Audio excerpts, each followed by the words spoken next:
even we have shortfalls when we talk about income tax revenue and other revenues, being a pandemic year that, you know, we had to fund and the devastation that happened to our community. And so the high-minded level of our governor's office supplemented our budget by providing $2.5 million to help close the gap there for that funding that we relied upon that was no longer there. And so we're still getting through a pandemic, and people have to realize where we are and how much of a blessing this budget is. When we said no reduction to staffing levels, no reduction to public safety, you know, to continue to provide a level of serviceability for our residents, knowing that we have these massive shortfalls. We have not disconnected one water user for the lack of payment.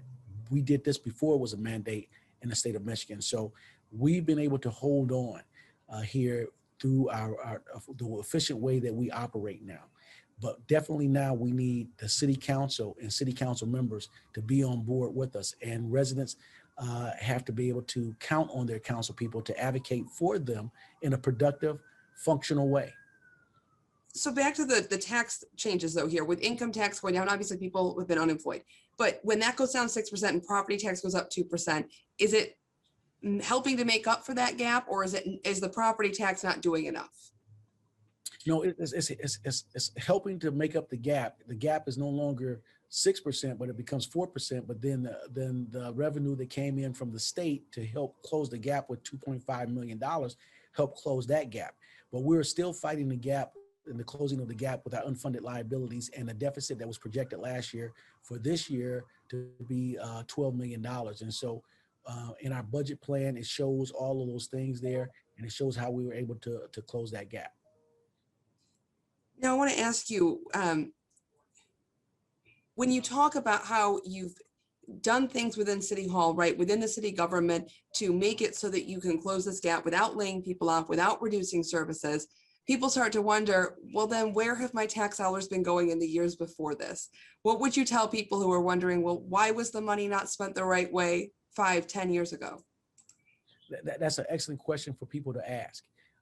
And where was the help from the state of Michigan during the period of time when they said they were going to come in to try to help us?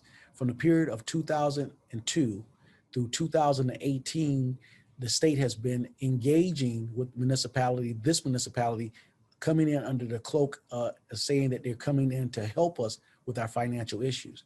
Only thing what happened was they kicked the can further down the road.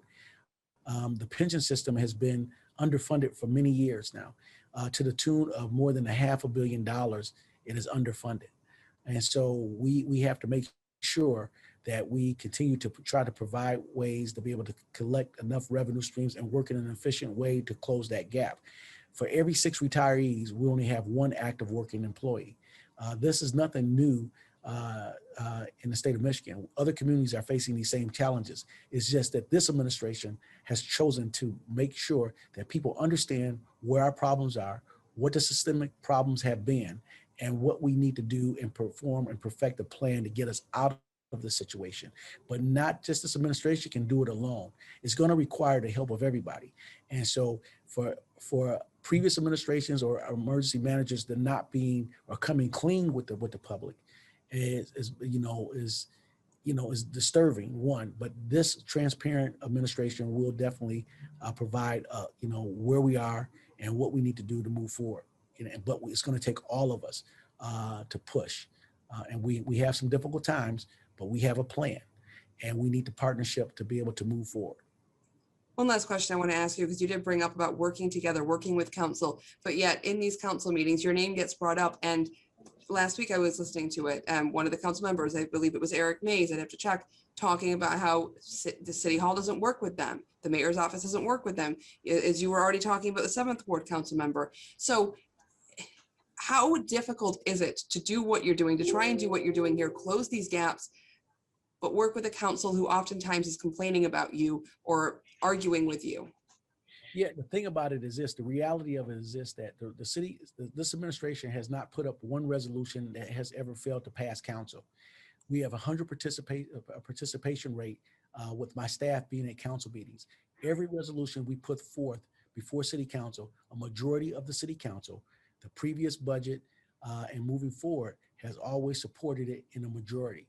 you have the same problematic voices speaking out about division and divisionary type of tactics. They did it with the previous administration. They probably did it with the previous administration, and so we don't focus on the negative pieces. We continue to move forward. And so with that said, that it talks about a great work with every resolution that's sent before the city council is confirmed through a vote by them. And so we have yet to send one uh, uh, resolution up that has not been perfected or confirmed by city council. And if it has been, it's been very minute, but all of the very serious issues that we put before council, budgeting, infrastructure repair, all those things have passed by a majority vote of the city council. So it may be one or two problematic voices screaming in the wind, but we definitely have work to do. We have the people's work to do, and we have to move forward.